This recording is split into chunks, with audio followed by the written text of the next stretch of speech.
Selamat datang. Di sini, kita akan mengupas ide-ide besar jadi panduan yang praktis dan bisa langsung Anda coba. Nah, hari ini kita bakal selami gimana caranya kebijaksanaan kuno dari Aristoteles bisa bantu kita keluar dari kebuntuan dan meraih hal-hal hebat. Kita mulai dari ide ini, bahwa keinginan kita yang paling dalam itu pada dasarnya adalah sejenis rasa lapar. Oke, jadi begini perjalanannya. Ada 4 bagian. Kita akan mulai dari memahami motivasi inti kita, sampai akhirnya belajar cara berdebat dengan diri sendiri untuk menciptakan perubahan yang permanen. Oke, langsung aja kita mulai. Pertama-tama, kita akan bedah soal konsep jiwa. Tapi, tahan dulu. Menurut Aristoteles, ini bukan soal yang mistis-mistis ya. Ini lebih ke, apa sih tujuan utama hidup Anda? Coba bayangkan jiwa Anda itu kayak kompas, atau bintang utara penunjuk arah. Dia adalah versi terbaik dari diri Anda, sosok yang Anda idam-idamkan. Nah, ini dia contoh yang bikin konsep tadi jadi gampang dimengerti. Coba lihat, jiwa Jeff Bezos itu sepertinya memang dibuat untuk, uang.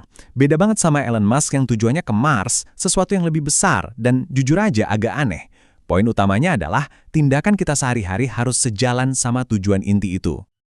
Oke, tujuan udah jelas. Pertanyaannya sekarang, mulainya gimana? Nah, disinilah rahasia Aristoteles masuk. Kuncinya adalah menemukan momen yang pas, atau yang disebut orang Yunani kuno sebagai kairos. Jadi, kairos ini beda ya sama waktu biasa yang kita lihat di jam. Ini lebih ke soal jeli melihat peluang di tengah kekacauan. Kemampuan mengubah krisis jadi momen emas buat bertindak. Dan ini contoh nyatanya. Gimana kekacauan justru membuka pintu. Cedera parah yang dialami si penulis ini, itu bukan cuma nasib sial. Justru itu momen kairosnya. Momen yang seolah meriset semuanya dan maksa dia cari jalan baru. Sit, celahnya udah ketemu. Terus, nah sekarang Anda butuh tujuan. Bukan sembarang tujuan, tapi tujuan yang, gede banget. Saking gedenya, mungkin kelihatan mustahil.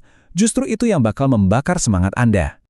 Contoh klasiknya, misi ke bulan dari JFK. Waktu itu teknologinya bahkan belum ada loh. Tapi tujuan yang super ambisius atau hiperbolis itu justru yang mengatur dan mengukur seluruh energi dan kemampuan terbaik kita.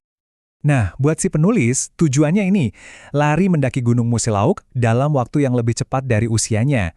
Targetnya di bawah 58 menit. Kedengarannya? Konyol kan? Nggak ada gunanya. Tapi justru itulah yang membuatnya jadi motivasi luar biasa.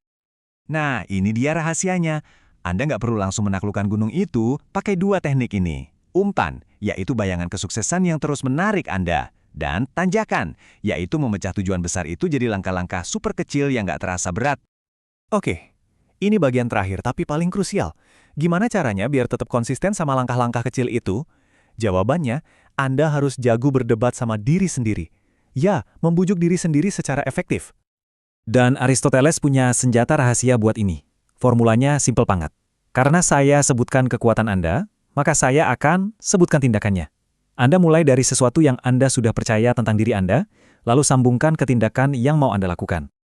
Lihat kan cara kerjanya? Dengan membingkai aksinya sebagai bukti dari kekuatan yang sudah ada, tugas yang tadinya berat jadi terasa lebih ringan. Malah, jadi kayak kesempatan buat membuktikan diri. Dan dari situ, muncul siklus positif yang bikin Anda makin kuat. Contoh dari film ini mungkin kelihatan konyol, tapi coba deh perhatikan. Ini anti-mimi yang sempurna. Tindakan si dude ini, bikin minuman, selaras banget sama keyakinan dia tentang siapa dirinya. Intinya yaitu, menyelaraskan antara siapa Anda dan apa yang Anda lakukan.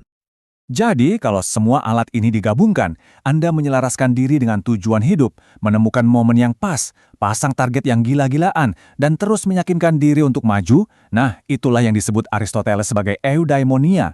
Bukan sekedar senang-senang sesaat, tapi sebuah pencapaian puncak sebagai manusia. Jadi, sekarang pertanyaannya kembali ke Anda. Apa Gunung Musilauke versi Anda?